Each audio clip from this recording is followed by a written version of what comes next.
నీ ప్రేమ ఇదిగో ధనులార భావంబు నందిలియరే కేవలము నమ్ముకొని నా పరలోక జీవంబు మనకవ్వును. ఆయుష్గా అనుగ్రహించి మీ పరిశుద్ధ మందిరంలోనికి మేము చేర్చినందుకు మీకు వందనాలు చెల్లించుకుంటూ ఉన్నాము. ఇంకనూ మీ ఏర్పాట్లో రావాల్సిన వారి కొరకే ప్రార్థన చేస్తున్నాం ప్రభువా. మరి ఆటంకాలను తొలగించండి, మార్గం సరళం చేయండి, సమయానికి నడిపించండి. అలాగే వాతావరణాన్ని మీ స్వాధీనం ఉంచుకునండి, మమ్మల్ని మీ స్వాధీనం ఉంచుకుని ప్రభువా. మీ మందిరంలో అడుగుపెట్టిన మాలో ప్రతి ఒక్కరిని కూడా మీ స్వాధీనంలో ఉంచుకొని మీ మందిరములో నీ ఎదుట క్రమముగా వ్యవహరించి మీ ఆశీర్వాదాలు పొందుకోవడానికి సహాయం చేయండి. పాటలు పాడినప్పుడు మా స్వరాలు ముట్టండి. నీ పరిశుద్ధ లేఖనాలు చదివినప్పుడు, ధ్యానించినప్పుడు మీ వాక్యంతో మా హృదయాలు నింపండి. ప్రార్థన చేయనప్పుడు ప్రార్థనా శక్తి వల్ల మీ పరిశుద్ధాత్మను మాకు అనుగ్రహించండి. నా ప్రభువా, ఆరంభం నుంచి ఆఖరి వరకు ప్రతి విషయంలో కూడా మమ్మల్ని దీవెనకరముగా నడిపించి మీరు మహిమ పొందమని యేసు నామమున వేడుకుంటున్నాము తండ్రి, ఆమేన్. ఉత్తర పత్రి భాగంగా సురేంద్ర బాబు వచ్చి 103వ కీర్తనను ఉత్తర పత్రి భాగంగా చదువుతాడు. కీర్తన గ్రంథంలో నుంచి 103వ కీర్తన దావీదు రాసినటువంటి కీర్తన 103వ కీర్తన ఉత్తర పత్రి భాగంగా చదువుకున్నాం. ఆరాధనలో ఉత్తర పత్రి భాగంగా ఏర్పరచబడిన వాక్య భాగం దావీదు రాసినటువంటి 103వ కీర్తన చదువుకున్నాం. చివరి వచనం అందరం చదువుకుందాం. నా ప్రాణమా యెహోవాను సన్నతించుము, నా అంతరంగం సమస్తమా ఆయన పరిశుద్ధ నామమును సన్నతించుము. నా ప్రాణమా యెహోవాను సన్నతించుము, ఆయన చేసిన ఉపకారంలో దేనిని మరొకము. ఆయన నీ దోషములన్నిటినీ క్షమించువాడు, నీ సంకటములన్నిటినీ కుదుర్చువాడు. సమాధిలో నుండి నీ ప్రాణమును విమోచించుచున్నాడు, కరుణా కటాక్షములను నీకు కిరీటముగా ఉంచుచున్నాడు. పక్షిరాజు యవ్వనం వలె నీ యవ్వనము క్రొత్తదగుచున్నట్లు మేలుతో నీ హృదయమును తృప్తిపరచుచున్నాడు. యెహోవా నీతి క్రియలను జరిగించుచు బాధింపబడు వారికి అందరికీ న్యాయము తీర్చును. ఆయన మోషేకు తన మార్గమును తెలియజేసెను, ఇశ్రాయేలు వంశస్థులకు తన క్రియలను కనపరచెను. యెహోవా దయాదాక్షిణ్య పూర్ణుడు, దీర్ఘశాంతుడు, కృపా సమృద్ధి గలవాడు. ఆయన ఎల్లప్పుడూ వ్యాజ్యమాడువాడు కాడు, ఆయన నిత్యము కోపించువాడు కాడు. మన పాపములను బట్టి మనకు ప్రతీకారము చేయలేదు, మన దోషములను బట్టి మనకు ప్రతిఫలం ఇయ్యలేదు. భూమి కంటే ఆకాశం ఎంత ఉన్నతముగా ఉన్నదో ఆయన యందు భయభక్తులు గలవారి ఎడల ఆయన కృప అంత అధికముగా ఉన్నది. పడమటికి తూర్పు ఎంత దూరమో ఆయన మన అతిక్రమములను మనకు అంత దూరపరిచి ఉన్నాడు. తండ్రి తన కుమారుల ఎడల జాలిపడనట్లు యెహోవా తన యందు భయభక్తులు గలవారి ఎడల జాలిపడను. మనము నిర్మింపబడిన రీతి ఆయనకు తెలిసే ఉన్నది, మనం మంటి వారమని ఆయన జ్ఞాపకం చేసుకునిచున్నాడు. నరుని ఆయువు గడ్డి వలె ఉన్నది, అడవి పువ్వు పూయినట్లు వాడు పూయను. దాని మీద గాలి వీచగా అది లేకపోవను, ఆ మీదట దాని చోటు దాన్ని ఎరుగదు. ఆయన నిబంధనను గైకొనుచు ఆయన కట్టడలను అనుసరించి నడుచుకుని వారి మీద, యెహోవా యందు భయభక్తులు గల వారి మీద ఆయన కృప యుగయుగంలో నిలుచును, ఆయన నీతి వారికి పిల్ల పిల్ల తరమున నిలుచును. యెహోవా ఆకాశమందు తన సింహాసనం స్థిరపరిచి ఉన్నాడు, ఆయన అన్నిటి మీద రాజ్య పరిపాలన చేయుచున్నాడు. యెహోవా దూతలారా ఆయన ఆజ్ఞకుల్లో పడి ఆయన వాక్యం నెరవేర్చు బలసూరులారా ఆయన్ను సన్నతించుడి. యెహోవా సైన్యములారా ఆయన చిత్తము నెరవేర్చు పరిచారకులారా మీరందరూ ఆయన సన్నతించుడి. యెహోవా ఏలుచున్న స్థలములన్నిటిలోనున్న ఆయన సర్వకార్యములారా ఆయన స్తుతించుడి. నా ప్రాణమా యెహోవాను సన్నతించుము. దేవుడు తన వాక్యం దీవించునుగాక. ఆమేన్. ప్రత్యేకమైన పాటలున్నాం. మొదటిగా ప్రతీప్ వచ్చి ఒక పాట పాడతాడు, తర్వాత గాలింకి ఎప్సివా, చివరిగా సుప్రియ, వీళ్ళు ముగ్గురు పాటలు పాడతారు. పదములు చాలని ప్రేమ ఇది, స్వరములు చాలని వర్ణనిది. పదములు చాలని ప్రేమ ఇది, స్వరములు చాలని వర్ణనిది. కరములు చాపి నిన్ను కౌగిలించి పెంచిన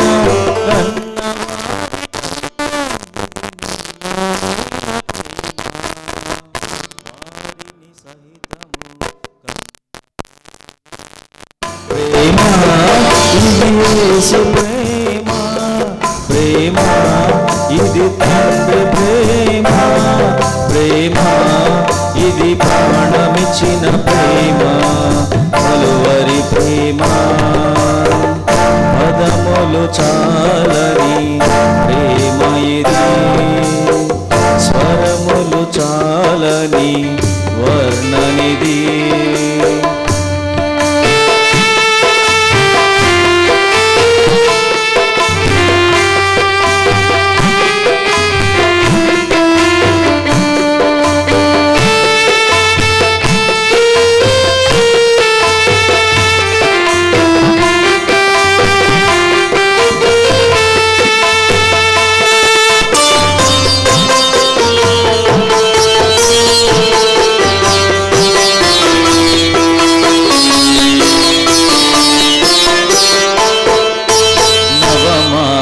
మోసి ప్రయోజకులను చేసిన కన్న బిడ్డలు నిన్ను వెలివేసిన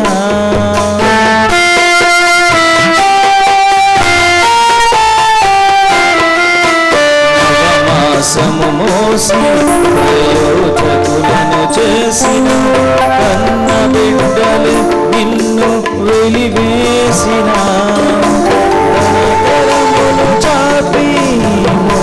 వచ్చు వరకు నిన్నెత్తుకుని ఆదరించు ప్రేమ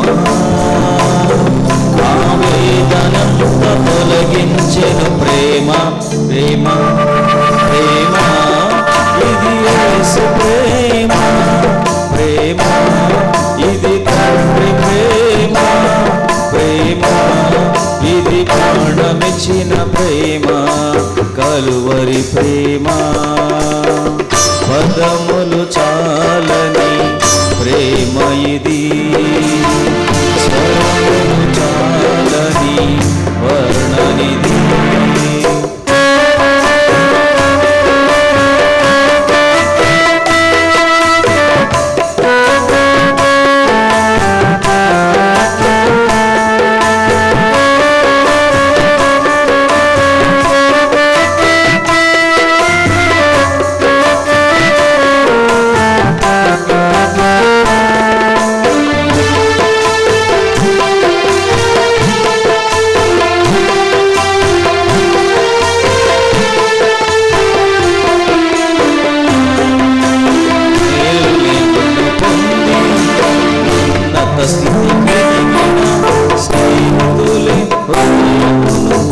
గాయపరచగా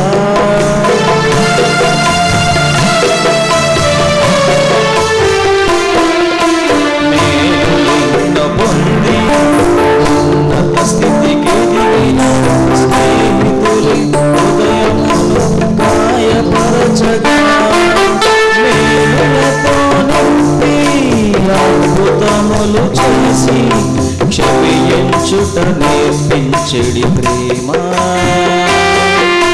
శాంతితో నిన్ను నడిపించెడి ప్రేమ ప్రేమ ప్రేమ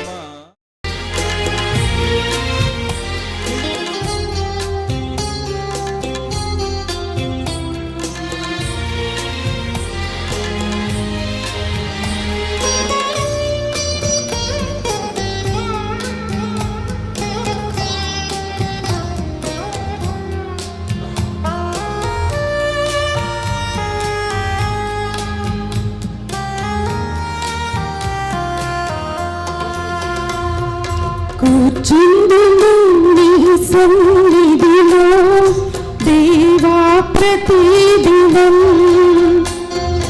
ధ్యానింతును నీ వాక్యమును దేవా ప్రతిక్షణం కూర్చుందును నీ సన్నిధిలో దేవా ప్రతిదినం ధ్యానింతును నీ వాక్యమును దేవా ప్రతిక్షణం నిరంతరం నీ నామమునే గానము చేసెదను ప్రతిక్షణం నీ సన్నిధిని అనుభవించెదను ధ్యానింతును నీ సన్నిధిలో దేవా ప్రతిదినం. ధ్యానింతును నీ వాక్యమును దేవా ప్రతిక్షణం.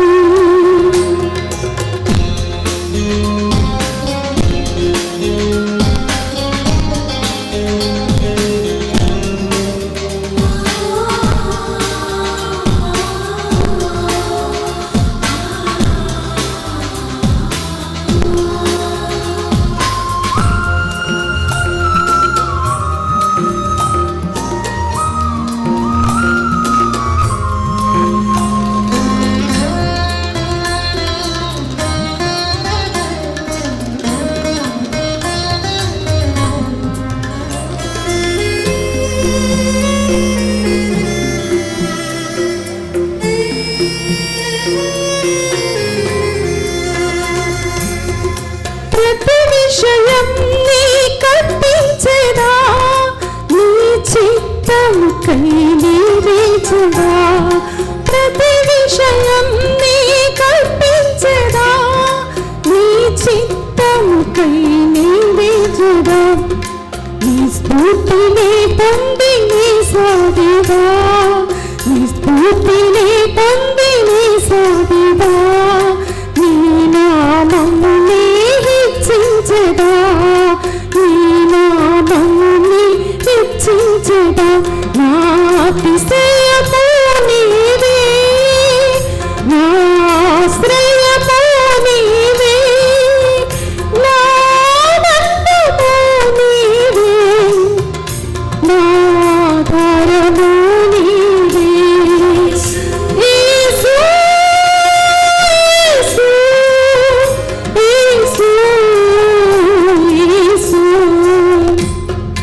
కూర్చుందును నీ సన్నిధిలో దేవా ప్రతిదినం. ధ్యానింతును నీ వాక్యమును దేవా ప్రతిక్షణం.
కరుణా సాగర యేసయ్యా, కను పాపగణను కాచితివి. ఉన్నతమైన ప్రేమతో మనసున మహిమగా నిలిచితివి. ఉన్నతమైన ప్రేమతో మనసున మహిమగా నిలిచితివి. కరుణా సాగర యేసయ్యా,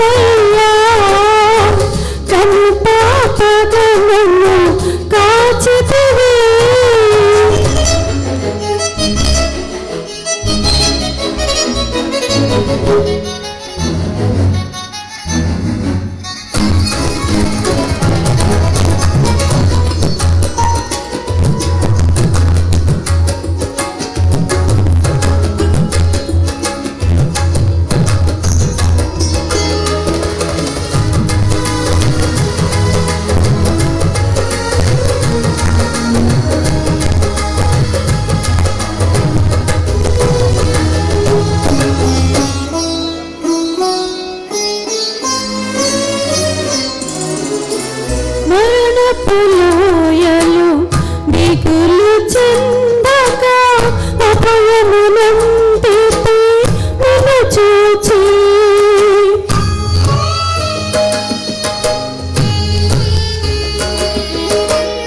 మరణపు లోయలో దిగులు చెందక అభయమునందితే నిన్ను చూచి దాహము తీర్చిన జీవనది జీవ మార్గము చూపితివి దాహము తీర్చిన జీవనది జీవ మార్గము చూపితివి కరుణా సాగర యేసయ్యా కను పాపగమను కాచితివి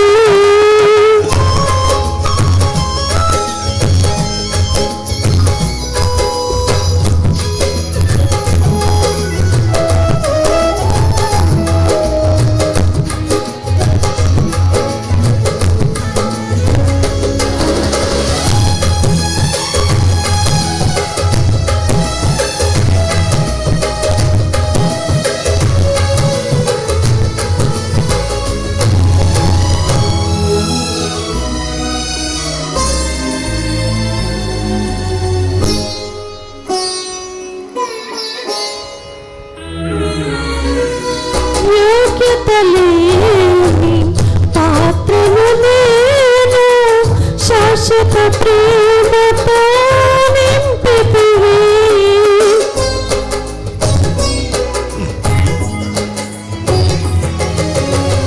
యోగ్యత లేని పాత్రను నేను శాశ్వత ప్రేమతో నింపితివి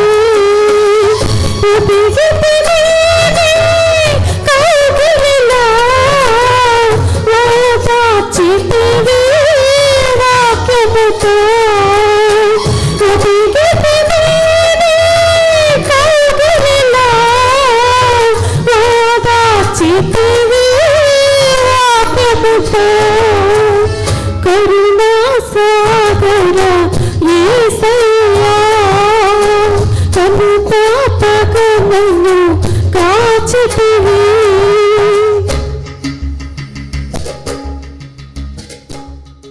చాలా కాలం తర్వాత రాజా వచ్చాడు. ఈ సమయం రాజాకి ఒక పాట ఇద్దాం. సింహాసనాస్తుడా యుర్వి పాదపీఠస్థుడా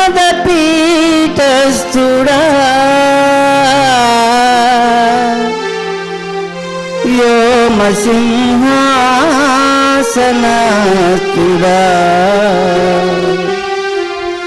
మానకీన దయామయుడా మమ్ముగావుమో దేవుడా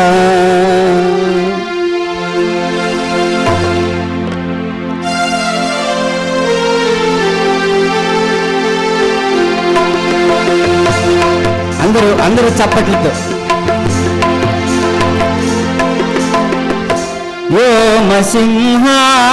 సింహాసనాస్తుడా నువ్వి పాదపీఠస్థుడా సింహాసనాస్తుడా నువ్వి పాదపీఠస్థుడా మామకీన దయామయుడా మామకీన దయామయుడా మమ్ముగావుమో దేవుడా మామకీన దయామయుడా మమ్ముగావుమో దేవుడా సింహాసనాస్తుడా యువి పాదపీఠస్థుడా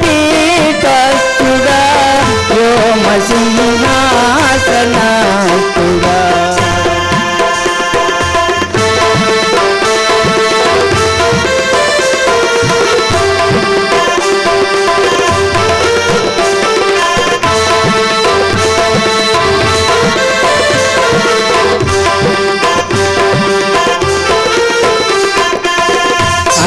అంతరిక్షాలో కదీప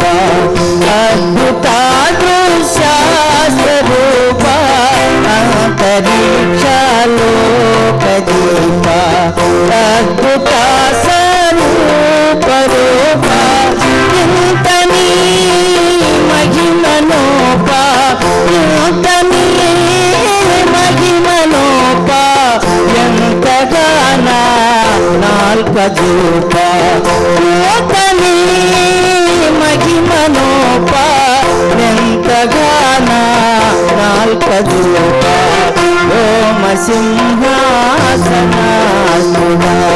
నీవి పాదపీఠస్థుడా ఓమ సింహాసనాసుడా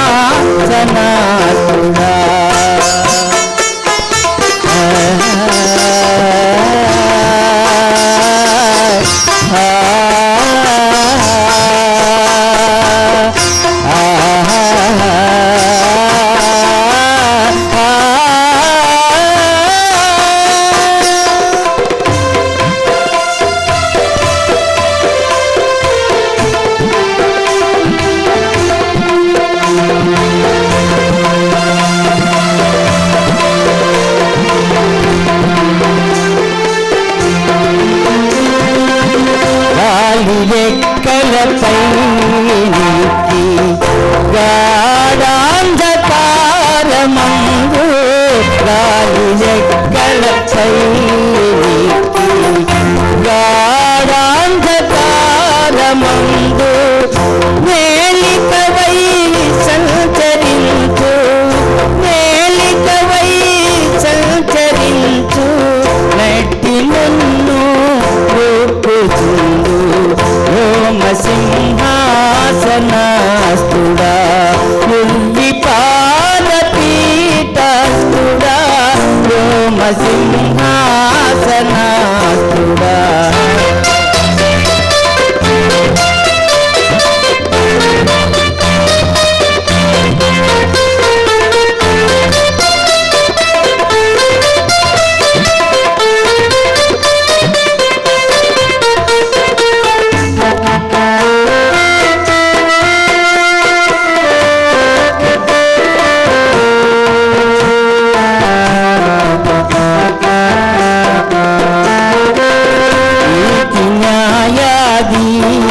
శాంత నిర్మలాదయానితాంత నీతి న్యాయ శాంత నిర్మలాదయానితాంత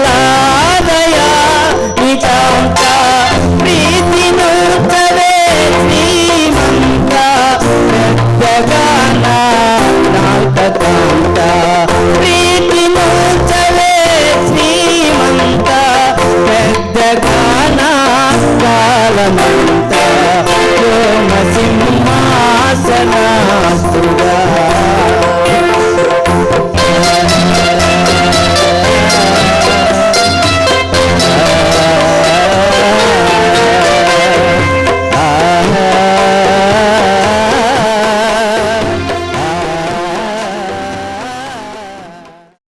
లేఖన భాగములను అరుణ విజయశేఖర్ గారు చదువుతుండగా సంఘం నిలుచుండాలని మనవి చేస్తున్నాను.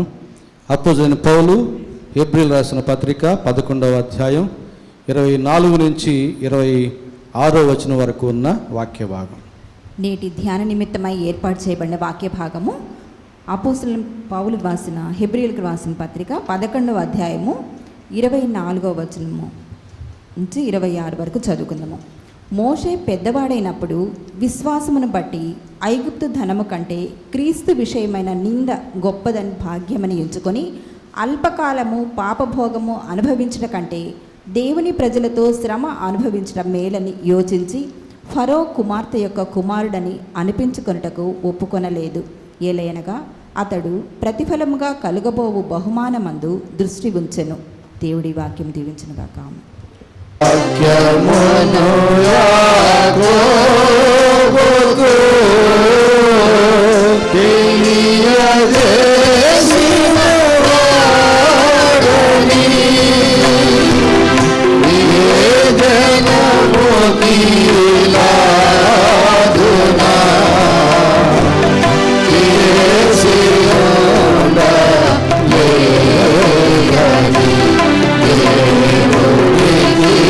స్తోత్రము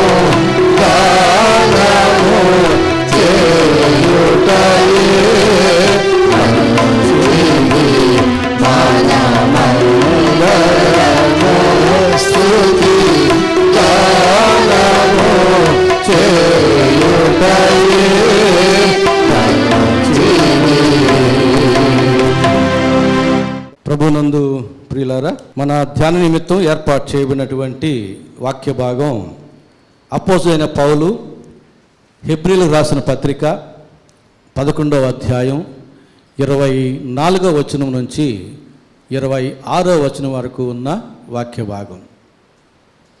ఈ వాక్య భాగంలో నుంచి మనం ధ్యానం చేయబోయే అంశం ఏమిటంటే, దేవుడు మోషేని ఎందుకు హెచ్చించాడు? ఏదో ఒక కారణం ఉండాలి కదా. కాబట్టి మోషే అత్యధికంగా హెచ్చించబడ్డాడని మనకందరికీ తెలుసు. మోషే ఐగుప్తు దేశంలో ఇజ్రాయేలీయుల మగపిల్లలందరినీ చంపుతున్నటువంటి కాలంలో దేవుడు మోషేని బ్రతికించి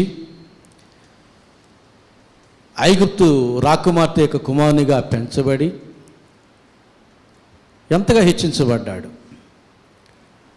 అలాగే ఒక ఐగుప్తుని చంపి మిద్యానికి పారిపోయినటువంటి మోషేని ఒకనాడు పొదలో కనబడి మాట్లాడి తిరిగి అదే ఐగుప్తు దేశానికి పంపించి తన ప్రజలైన ఇజ్రాయేలుకి నాయకుడిగా హెచ్చించి ఐగుప్తు దేశం నుండి కనాను దేశం వరకు జరిగిన అద్భుతాలన్నిటినీ మోషే ద్వారా జరిగించాడంటే ఎంతగా హెచ్చించాడు మోషేని. 2 పర్యాయాలు ఆ కొండ మీద 40 దినాలుగా మనిషితో మాట్లాడినట్టుగా ముఖాముఖిగా దేవుడు మోషేతో మాట్లాడి ప్రత్యక్ష గుడారము, అందులోని ఉపకరణాలు ఏ రీతిగా చేయాలి, ఏ కొయ్యతో చేయాలి, ఏ మేరకు చేయాలి అన్నిటినీ వివరించి కనబరిచి ధర్మశాస్త్రాన్ని ఇచ్చి పంపించాడంటే మోషేని దేవుడు ఎంతగా హెచ్చించాడు. అంతగా హెచ్చించబడ్డానికి మోషే ఎంతటి వాడు? మోషే జీవితంలో ఉన్న మంచి విషయాలు ఏమైనా ఉన్నాయా అని మనం ఆలోచన చేస్తే చదువుకున్న వాక్య భాగంలో 3 వచనాల్లో 3 కారణాలు కనబడతాయి. హెబ్రీయులకు రాసిన పత్రిక 11వ అధ్యాయం 24వ వచనంలో ఒక కారణం, 25వ వచనంలో మరొక కారణం, 26వ వచనంలో మరొక కారణం. మనము ఈ మధ్య మన దేశంలో అత్యున్నతమైన ధనవంతుడు టాటా చనిపోయినప్పుడు ఆయనను గురించినటువంటి విషయాలు, ఆయన చెప్పిన విషయాలు మనం చదువుతూ ఉన్నప్పుడు మేము కూడా మొదటి నుంచి ఇలాగున కష్టపడి ఉంటే ఇంతటి వారం అయి ఉండేవారము అనేటటువంటి ఒక ఆలోచన మనకు కలుగుతుంది. మన బిడ్డలు కూడా ఈ రీతిగా కష్టపడి పని చేస్తే ఈ రీతిగా ఒక అంబానీలాగా, ఒక టాటా లాగా వర్ధిల్లుతారు అనేటటువంటి ఆలోచన మనకు కలుగుతుంది. ఈ లోక సంబంధంగా వర్ధిల్లిన వారి గురించిన విషయాలు వింటుంటేనే మనకు అలాంటి ఆలోచన కలిగినప్పుడు పరలోక సంబంధముగా వర్ధిల్లినటువంటి మోషేని గురించి వింటూ ఉంటే మనకు కూడా ఒక మంచి తీర్మానంలోనికి నడిపించబడాలి. మనం ఆత్మీయులమైతే 658వ పాట నిజంగా మనం పాడితే ఆత్మీయ యాత్రికులం, దేవుని వారసులం, అది నిజమైతే మనకు కూడా ఒక మంచి తీర్మానంలోనికి నడిపించే ప్రేరేపణ రావాలి. ఆ ఆశ మనలో కలగాలి. ఎందుకంటే మనము మన బిడ్డలు బహుగా వర్ధిల్లడం ద్వారా దేవునికి మహిమ అని యోహాను సువార్తలో చెబుతున్నాడు. ఏ విషయాల్లో వర్ధిల్లాలి?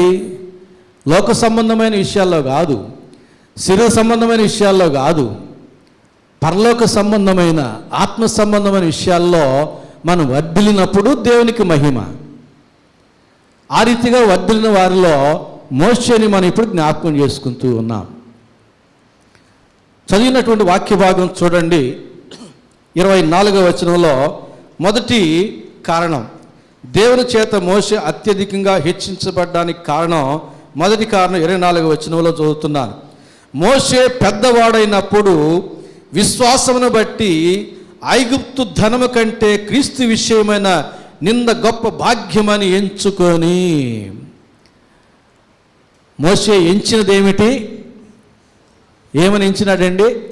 ఐగుప్తు ధనము కంటే వెరీ గుడ్. క్రీస్తు విషయమైన నింద. మోషే ఏమని ఎంచినాడు? ఐగుప్తు ధనము కంటే క్రీస్తు విషయమైన నింద గొప్పదని ఎంచి. మీకేమైనా డౌట్ రావడంలే? ఇంకొక చిన్న కిట్టుకుంది ఇక్కడ. తోమను ఒకసారి తలచుకుని మీకు డౌట్ వచ్చేస్తుంది. మోషే కాలంలో క్రీస్తున్నాడా? మోషే కాలంలో లేడు. మరి ఇక్కడ పౌలు చెప్తున్నాడే, ఐగుప్తు ధనము కంటే క్రీస్తు విషయమైన నింద గొప్పదని మోషే యోచించి. అందులో ఉన్నటువంటి సత్యం ఏమిటి? మనం బేస్త శుక్రవారాల్లో మనం ధ్యానం చేసేటటువంటి సత్యమే. యెహోవా అంటే యేసుక్రీస్తే. ఒక్కడే దేవుడు. ఆయా కాలంలో పలు పేర్లతో పరిచయం చేసుకున్నాడు అవసరాన్ని బట్టి. అబ్రహామా, నేను చూపించే దేశానికి వెళ్ళు. అది ఎక్కడో ఎలాంటి దారో తెలియదు. ఏమని పరిచయం చేసుకున్నాడు అని ధైర్యం చెప్పడానికి, నేను సర్వశక్తి గల దేవుడను. అబ్రహాముకి ఆ రీతిగా పరిచయం చేసుకోవాల్సిన అవసరం ఉంది కాబట్టి ఆ రీతిగా పరిచయం చేసుకున్నాడు. మోషే ఐగుప్తు నుండి పారిపోయి వచ్చి ఆ ప్రాణభయంతో తిరిగి అక్కడికే వెళ్ళాలి. నేను ఎవరో తెలుసా? ఉన్నవాడునను వాడను, నేను నీతో కూడా ఉంటాను. మోషే దగ్గర అవసరాన్ని బట్టి ఆ రీతిగా పరిచయం చేసుకున్నాడు. ఇజ్రాయేలుకి యుద్ధానికి వెళ్ళినప్పుడు నేను ఎవరినో తెలుసా? సైన్యములకు అధిపతి యెహోవాను నేను. ప్రకటన గ్రంథంలో 7 సంఘాలకి అవసరాన్ని బట్టి రకరకాలుగా పరిచయం చేసుకున్నాడు. కాబట్టి వ్యక్తి ఒక్కడే, మన దేవుడు ఒక్కడే. కాలానుగుణంగా అవసరాన్ని బట్టి రకరకాల పేర్లతో పరిచయమైనాడు అంతే. కాబట్టి మోషే కాలములో మోషేతో మాట్లాడిన దేవుడు ఆనాడు యెహోవా, నూతన నిబంధనలో ఆయన పేరు యేసుక్రీస్తు అని పౌలుకి తెలుసు. కాబట్టి పౌలు ఈ మాట అంటున్నాడు, ఐగుప్తు ధనము కంటే క్రీస్తు విషయమైన నింద గొప్పదని మోషే యోచించినాడు. అదే కదా మనం అప్పుడప్పుడు మనం ఒక టాపిక్ మాట్లాడుకుంటూ ఉంటాం. ధనమా, దైవమా, సిరియా, సిలువయా? బైబిల్ చెప్పేది సిరియా, సిలువయా, ఏదో ఒకటి తెలుసుకోండి. ఇద్దరు యజమానులకి మనం దాసులుగా ఉండలేం. సిరియా, సిలువయా అనే దాన్ని మనం వాడుక భాషలోకి కన్వర్ట్ చేసుకుంటే ధనమా, దైవమా? ఇక్కడ ధనము కంటే దైవం గొప్పదని అందరూ ఒప్పుకుంటారు. ఇక్కడ ఉన్న ప్రత్యేకమైన విషయం ఏమిటంటే, ఐగుప్తు ధనం కంటే దేవుని విషయమైన నింద గొప్పదని ఎంచినాడు. ఏమొస్తుంది మోషేకి నింద? యెహోవా దేవుని అనుసరిస్తానికి వచ్చే నింద ఏమిటి? ఐగుప్తు రాకుమార్తెకి కుమారుడుగా పెంచబడ్డాడు, రాజమందిరంలో పెంచబడ్డాడు. వాళ్ళు విగ్రహారాధికులు. మోషేకి కూడా చిన్నప్పటి నుంచి అదే నేర్పించారు, దాన్ని అనుసరించేటట్టు చేశారు. పెద్దవాడైనప్పుడు 24వ వచనంలో మొట్టమొదటి మాట, మోషే పెద్దవాడైనప్పుడు, యుక్త వయసుకు వచ్చినప్పుడు, మంచి చెడుల విచక్షణ జ్ఞానం కలిగి ఉన్నప్పుడు యోచించినాడు. నా పితరుల దేవుడు, నా స్వజనుల దేవుడు, నా స్వజనులను బానిసలుగా చేసి ఉన్నాడు ఐగుప్తు దేశంలో, అయినా వారి దేవుడే నా దేవుడు. నా ఇంటి దేవుడు, నా ఇంటి వారు నన్ను రాకుమార్తెకు అప్పగించారు, అయినా నా ఇంటి దేవుడే నా దేవుడు. వారు నన్ను అనవచ్చు విదేశీయుల దేవుడిని నమ్ముకున్నారు అని, ఎందుకంటే వీళ్ళు కనాన్ దేశం నుంచి వచ్చిన వాళ్ళు కదా,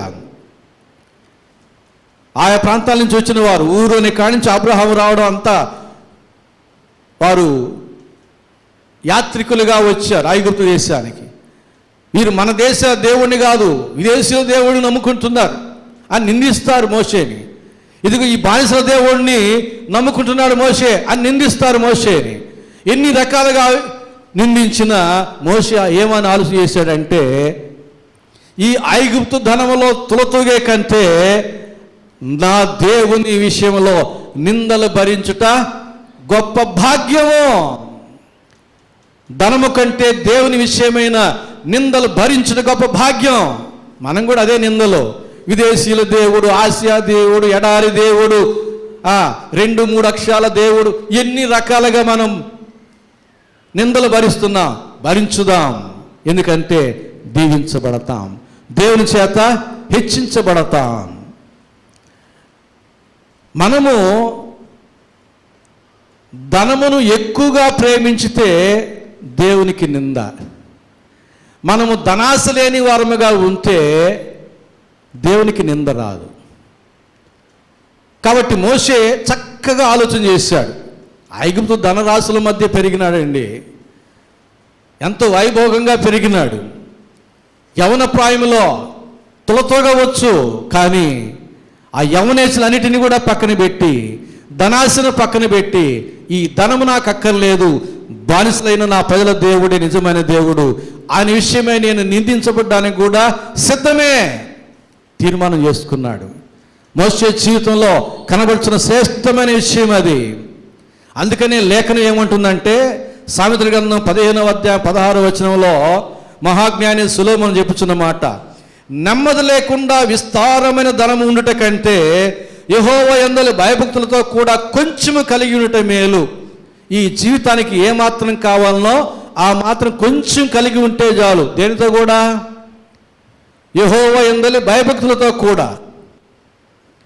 యెహోవా యందలి భయభక్తులు లేకుండా విస్తారమైన ధనం ఉండి నెమ్మది లేకపోతే ఏం ప్రయోజనం?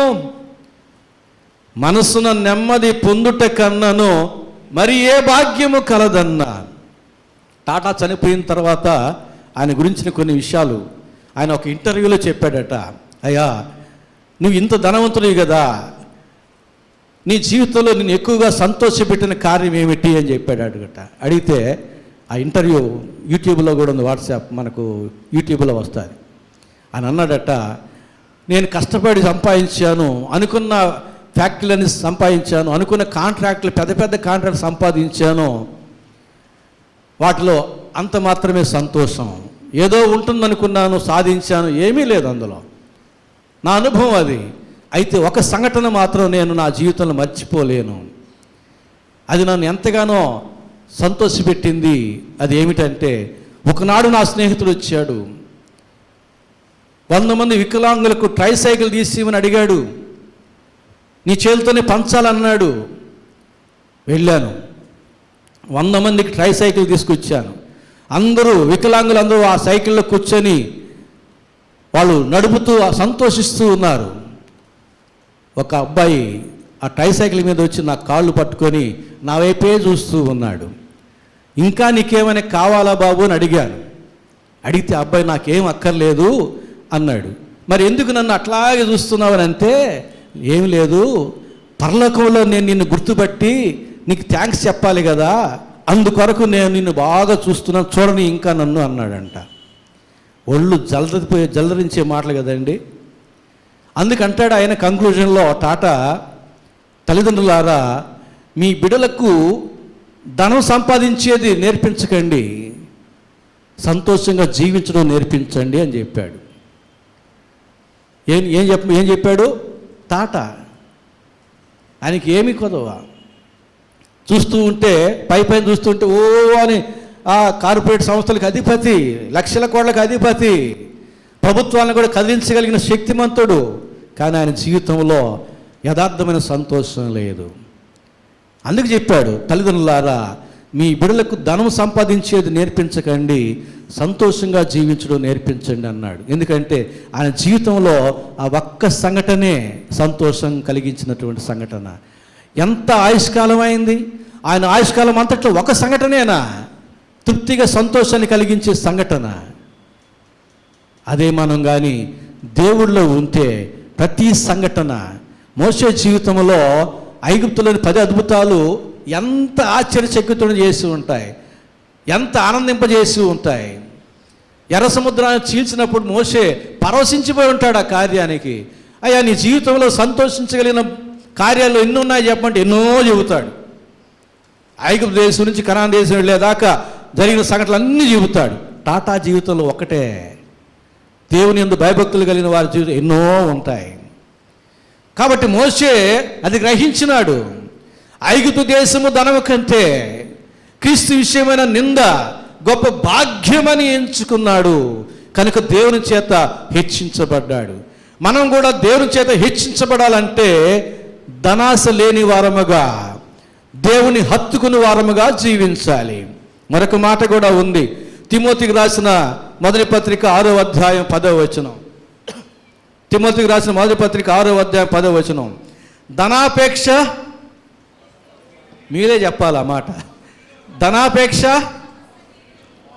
సమస్తమా అంటే ఏ ఒక్కటి కూడా మినహాయించుకున్నానా? అన్ని కీళ్ళ ఏముంది? అంత పాపం ఏముంది ధనాశలో? ధనాశలో అంత పాపం ఏముంది? సమస్త కీడులు దాపరించడానికి. ఒక సాహిత్యంలో ఒక మాట వింటాం, ధనమేరా అన్నిటికీ మూలం అంటే ఇదే, సమస్త కీడులకు మూలం అంటే అదే. ఆయన బైబిల్ చదివే రాసేళ్ళే. బైబిల్ ఏమో ధనాశ సమస్త కీడులకు మూలం అన్నాడు, ఆయన ఏమో ధనమేరా అన్నిటికీ మూలం అన్నాడు. కీడులని మాట పక్కన పెట్టి. కాబట్టి మనం సమస్త కీడులను కోరుకున్నట్టే ధనాశ మనలో ఉంటే. ధనముండక్కర్లే మన దగ్గర, ధన ఆశ ఉంటే, ధనాశ ఉంటే సమస్త కీడులు మన బీరువాలో భద్రంగా లాకర్లో ఉన్నట్టే. కాబట్టి మనం ఏం చేయాలా? ధనాన్ని ఇచ్చేయమని చెప్పలే, ధనాశని తీసివేసుకోండి.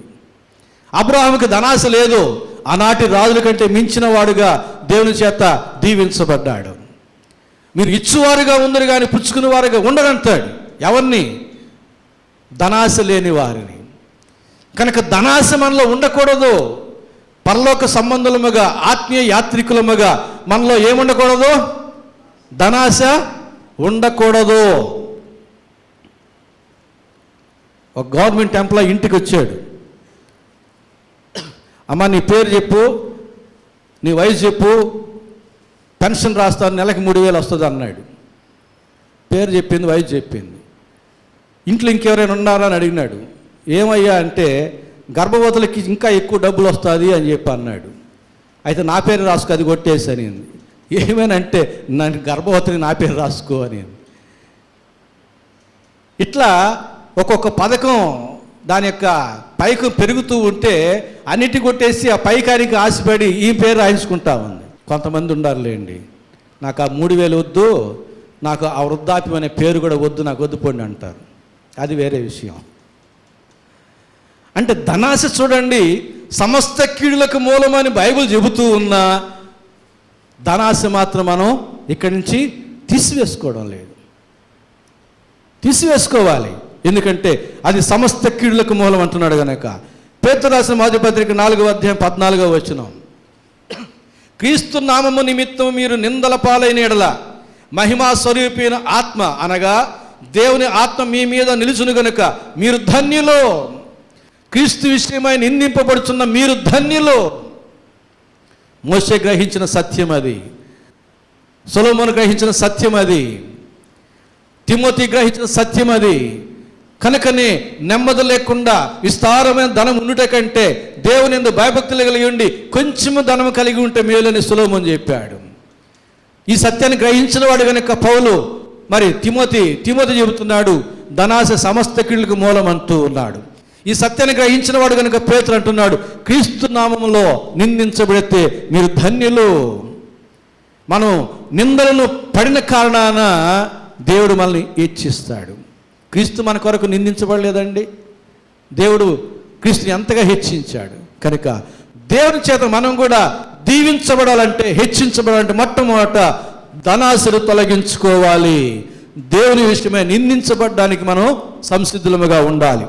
సమయాన్ని బట్టి నేను రెండో విషయానికి వెళుతున్నాను. 25వ వచనం, హెబ్రీయులకు రాసిన పత్రిక 11వ అధ్యాయం 25వ వచనంలో రెండో విషయం, అల్పకాలము పాపభోగము అనుభవించుట కంటే దేవుని ప్రజలతో శ్రమ అనుభవించడం మేలని యోచించి. మొదటి విషయం ఎంచి, రెండో విషయం యోచించి. మొదటి విషయం ఎంచి అంటే తీర్మానించి, రెండో విషయం యోచించి అంటే ఆలోచన చేసి. ఏమని ఆలోచన చేశాడు? అల్పకాల పాపభోగములను అనుభవించుట కంటే ఏది మేలన్నాడు? దేవుని ప్రజలతో కూడా శ్రమ పడుట మేలు. ఎలాంటి గొప్ప విషయాలు చెప్పాడండి మోషే, ఎలాంటి గొప్ప సత్యాలు గ్రహించగలిగినాడు. ధనము కంటే దేవుని విషయమై నిందించబడ్డ గొప్ప భాగ్యమని ఎంచినాడు. రెండవది అల్పకాల పాప భోగములు. ఎంతకాలం అండి ఇవి? ఏ పాటిదో మన వయసు తెలియదు, రేపేం సంభవించదో మనకు తెలియదు. ఏ పాటి వారు మనం?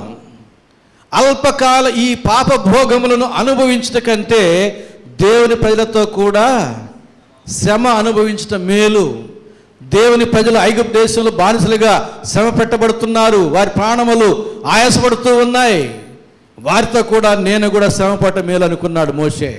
రాజమందిరంలో నుంచి వచ్చి తన ప్రజలతో కూడా ఒక బానిసగా శ్రమపడుట, వారి కోసం శ్రమపడుట మేలు అన్నాడు. మేలుని యోచించి దేవుని ప్రజలు శ్రమపడుతూ ఉంటే వారి కొరకు మనం ఏం చేస్తూ ఉన్నాం? అక్కడైతే యుద్ధం జరుగుతూ ఉంది, ఇజ్రాయేలీలు ప్రార్థన చేస్తున్నామా, అయ్యా నీ చిత్తం జరిగించమని, యెరూషలేము క్షేమం కలుగు చేయమని. అక్కడక్కడ సువార్త బృందాలను ఎదుర్కొంటూ ఉన్నారు. ఏం చేస్తూ ఉన్నాం? దేవుని ప్రజలకు పక్షంగా మనం చేస్తున్నది కనీసం ప్రార్థన చేస్తున్నామా? మనం చేయగలిగింది చేస్తున్నామా? ఆలోచన చేసుకోవాలి. దేవుని ప్రజలతో కూడా శ్రమ అనుభవించుట గొప్ప భాగ్యం. యేసు ప్రభు అంటాడు, సిలువ సమీపించిన దినాల్లో శిష్యులతో చూసి, నాతో పాటు సోదరులో నిలిచిన వారు మీరే అంటూ, మీరు పరలోకంలో 12 సింహాసనాలు అని వారి యొక్క ఆశీర్వాదం చెబుతాడు. క్రీస్తుతో కూడా సోదరులో నిలిచిన వారు, క్రీస్తుతో కూడా ఆరడపడిన వారు, క్రీస్తుతో కూడా నిందించబడిన వారు, క్రీస్తుతో కూడా దూషించబడిన వారు, క్రీస్తుతో కూడా శ్రమలు పడిన వారు అపోస్తలులు ఎంతగా హెచ్చించబడ్డారు. దేవుని ప్రజలతో కూడా దేవుని కొరకు నిందించబడడం, దేవుని ప్రజలతో శ్రమ పడడం చాలా మేలు. మోషే గ్రహించిన సత్యం నేడు మనం గ్రహించాలి. దేవుని ప్రజలు వారు కృంగి ఉంటే వారి యొద్దకు వెళ్ళి ఆదరించాలి, ధైర్యపరచాలి. మత్తయి సువార్త 25 అంటాడు, నేను రోగినై ఉండగా చూడవచ్చువా, చెరసాల్లో ఉండగా పరామర్శించడానికి వచ్చావా, ఆకలితో ఉంటే ఆహారం పెట్టావా అని అడుగుతాడు. అలాంటి ప్రేమ దయ మనలో ఉండాలి. రోమపత్రిక 8:18 చెబుతుంది, మన ఎడల ప్రత్యక్షము కాబో మహిమ ఎదుట ఇప్పటి కాలపు శ్రమలు ఎన్న తగినవి కావని ఎంచుచున్నాను. పౌలు భక్తుడు చెప్తున్న మాట. మోషే గ్రహించిన సత్యం అది. అల్పకాల పాప భోగములను అనుభవించట కంటే దేవుని ప్రజలతో కూడా శ్రమ పడుట గొప్ప భాగ్యం. అంటే దేవుని ప్రజల యొక్క శ్రమల కంటే పాప భోగాలన్నీ దిగదుడిపే. అవి ఎంతకాలం, ఏ పార్టీవి అవి? మన గత జీవితాలు అన్నింటినీ అనుభవించాం, ఏ పార్టీవో మనకు తెలుసు. ఇంకెందుకో ఇవి అల్పకాలం, స్వల్పకాలమే. అట్టి వాటిని విడిచిపెట్టి దేవుని ప్రజలతో విశ్వాస సహవాసంలో చేరి, దేవుని యందు భయభక్తులు కలిగిన సహవాసంలో చేరి, ఆ భక్తుల జాబితాలో మన పేరు నమోదు చేసుకొని వారి సహవాసం ఇంకా తేజరిల్లి విశ్వాసముగా బలపడి దేవుని కొరకు మనం ఆయుత్తపడి ఉంటే దేవుడు మనల్ని కూడా హెచ్చిస్తాడు, దీవిస్తాడు. కొలస్సీయులకు రాసిన పత్రిక 1వ అధ్యాయం 24 ఇప్పుడు మీ కొరకు నేను అనుభవించుచున్న శ్రమల యందు సంతోషించుచు సంగమును ఆయన శరీరము కొరకు క్రీస్తు పడిన పాటల్లో కొదువైన వాటి యందు నా వంతు నా శరీరమును సంపూర్ణము చేయుచున్నాను. పౌలు చెబుతున్న మాట. ఇప్పుడు మీ కొరకు నేను పడుతున్న శ్రమలు, మన కొరకు మనం శ్రమ పడడం వేరు, మన కుటుంబం కొరకు మనం శ్రమ పడడం వేరు. మన దేవుని ప్రజల కొరకు మనం ఏమాత్రం శ్రమ పడుతున్నాం, ఏమాత్రం కష్టపడుతున్నాం, ఏమాత్రం మనం వ్యవహరిస్తున్నాం, దేవుని ప్రజల పక్షంగా మన వ్యవహారం ఏమిటి? ప్రపంచవ్యాప్తంగా ఉన్నారు క్రైస్తవులు, ఇజ్రాయేలీలు, వారందరి పక్షంగా మన యొక్క బాధ్యత ఏమిటి? మోషే గ్రహించిన సత్యం, దేవుని ప్రజలతో ఉన్న శ్రమలలో అల్పకాల పాపభోగముల కంటే మించిన సంతోషం ఉంది, దీవెన ఉంది అని గ్రహించినాడు. పేతురు రాసిన మొదటి పత్రిక 5వ అధ్యాయం 9-10 లోకమందున్న మీ సహోదరుల యందు ఈ విధమైన శ్రమలే నెరవేరుచున్నవని ఎరిగి విశ్వాసమందు స్థిరులై వారిని ఎదిరించుడి. తన నిత్య మహిమకు క్రీస్తునందు మిమ్మల్ని పిలిచిన సర్వకృపానిధియగు దేవుడు కొంచెము కాలము మీరు శ్రమపడిన పిమ్మట తానే మిమ్మల్ని పూర్ణులముగా చేసి స్థిరపరిచి బలపరచును. ఈ శ్రమల్లో దేవుడు మనల్ని సంపూర్ణంగా చేస్తాడు. మనలో ఉన్న కొదువులు తొలగిస్తాడు. ఆయన కుమారుడయ్యుండియు, హెబ్రీ 5:8 చదువుతాం కదా, ఆయన కుమారుడయ్యుండియు తాను పొందిన శ్రమల వలన ఏమి నేర్చుకున్నాడు? విధేయతను నేర్చుకునేను. ఈ శ్రమలు అనే కొలిమిలో మనకు విధేయత, సహనం, ఓర్పు అనేక సుగుణాలు మనకు అబ్బుతాయి. కాబట్టే శ్రమలు, దేవుని ప్రజలతో కూడా ఉన్న శ్రమలలో మనకు ఆశీర్వాదాలు ఎన్నో ఉన్నాయి. సిలువ శ్రమల్లో మనకు దాగి ఉన్న సిరులు మనకు తెలుసు. అలాగే దేవుని ప్రజలతో ఉన్న శ్రమలలో ఎన్నో ఆశీస్సులు దాచి దేవుడు. అందులోకి వెళితే చాలు, అంతే. ఆ శ్రమలలో మనం పాలివారం అయితే చాలు, ఆశీర్వాదాల్లో కూడా మనం పాలి భాగస్థలం అవుతాము. కాబట్టి 3వ వచనం నేను చదువుతున్నాను. 3వ విషయం కూడా చెబుతాను. హెబ్రీయులకు రాసిన పత్రిక 11వ అధ్యాయం 26వ వచనం. ఫరో కుమార్తె యొక్క కుమారుడని అనిపించుకున్నట్టుకు ఒప్పుకొనలేదు, ఏలనగా అతడు ప్రతిఫలముగా కలుగబో బహుమానమందు దృష్టి ఉంచెను. ఇది 3వ విషయం. మొదటి విషయం ఏమిటి? ఐగుప్తు ధనము కంటే దేవుని విషయమైన నింద గొప్పది. 2వ విషయం ఏమిటి? అల్పకాల పాప భోగముల కంటే దేవుని ప్రజలతో శ్రమ అనుభవించడం మంచిది. 3వ విషయం ఏమిటి? ఐగుప్తు రాకుమాని కుమారుడుగా పిలువబట్టుకు ఏమాత్రం ఒప్పుకోలే. ఎందుకంటే ప్రతిఫలముగా కలుగబో దేవుని బహుమానం మీద ఆయన దృష్టి ఉంచాడు. ఆత్మీయ దృష్టి చూడండి. పాత నిబంధన కాలంలోనే దేవుని బహుమానం కొరకు ఆయన మోషే చేసినటువంటి సమర్పణ, త్యాగం, తీర్మానం, 3 విషయాలు 3 వచనాల్లో మనం చూస్తూ ఉన్నాం. చాలా శ్రేష్టమైనవి. మొదటి విషయం ఎంచి, 2వ విషయం యోచించి, 3వ విషయం ఒప్పుకొనక. ఏం ఒప్పుకొనక? ఐగుప్తు రాకుమారుడని అనిపించుకోవడానికి ఏమాత్రం ఒప్పుకొనక. కొంతమంది చెబుతూ ఉంటారు, బైబిల్లో చెప్పినట్లుగా చెట్టు పేరు చెప్పి, అట్లాగే తల్లిదండ్రుల పేరు, ఉన్నత స్థితిలో ఉండే తల్లిదండ్రుల పేర్లు చెప్పి వీళ్ళు వ్యవహారాలు చేస్తూ ఉంటారు. ఎవరనుకుంటున్నావు నన్ను?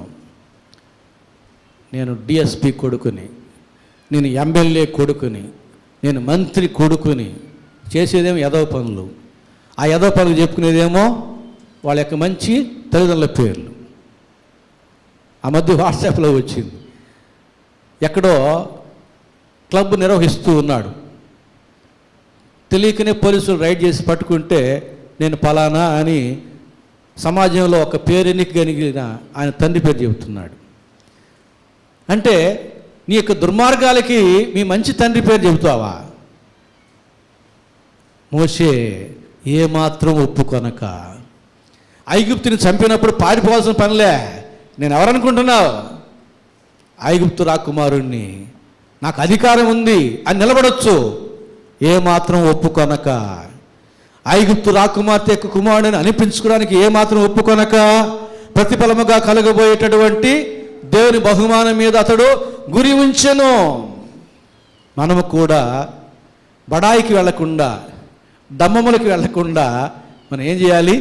దీన మనస్సు కలిగి, దైవత్వము కలిగి, దేవుని బహుమానం కొరకే మనం ఎదురు చూడాలి.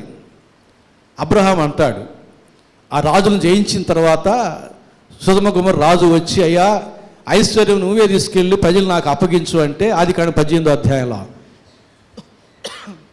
అప్పుడు అబ్రహాం ఏమంటాడు?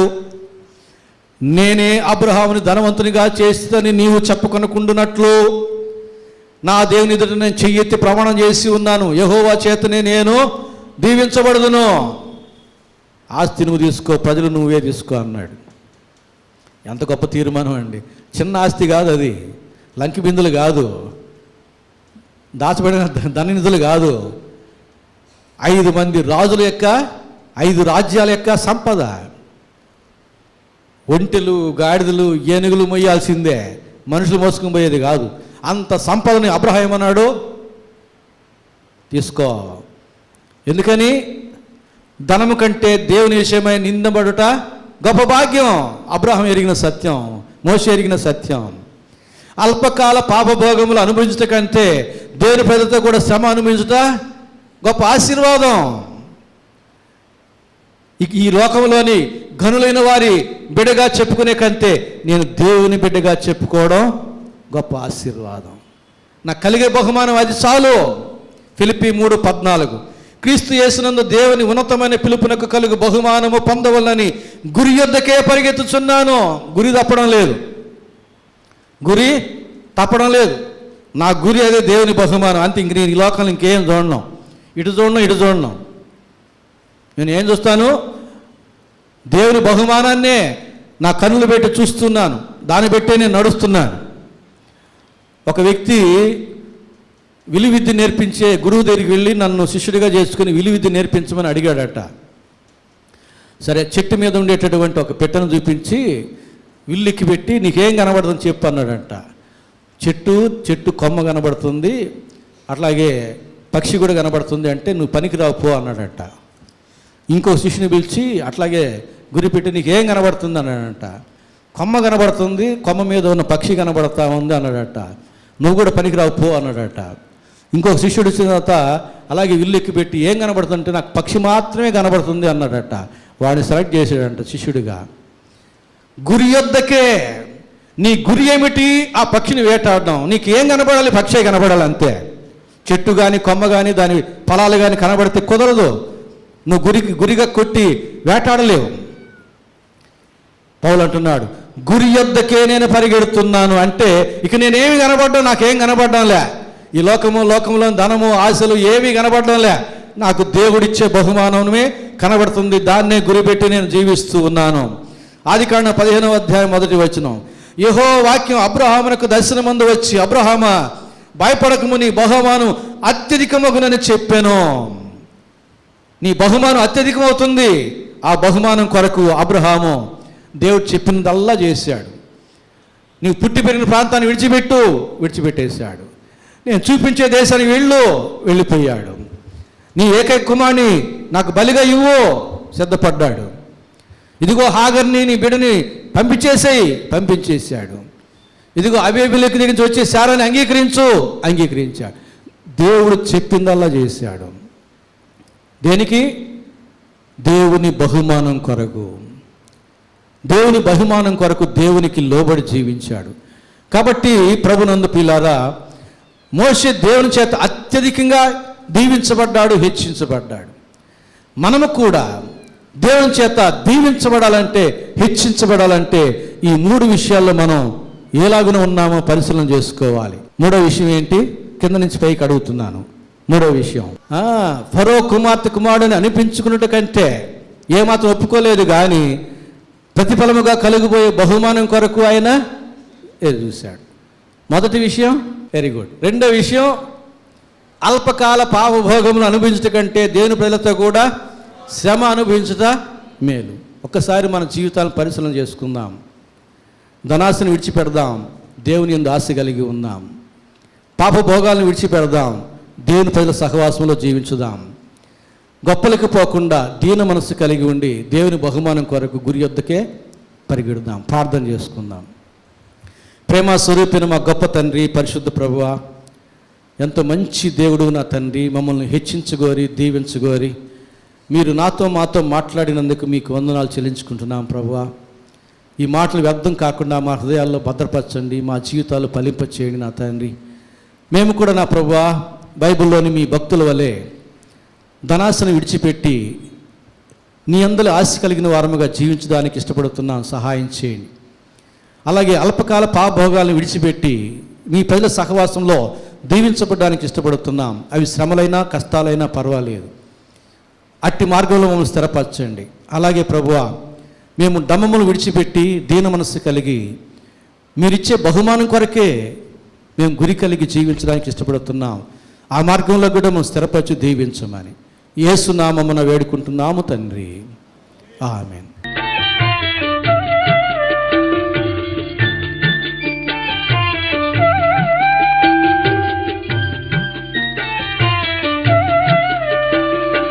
దేవుని ప్రేమ ఇదిగో, ధనులార భావంబు నందిలియరే కేవలము నమ్ముకొనినా పరలోక జీవంబు మనకబ్బును పరలోక జీవంబు మనకబ్బును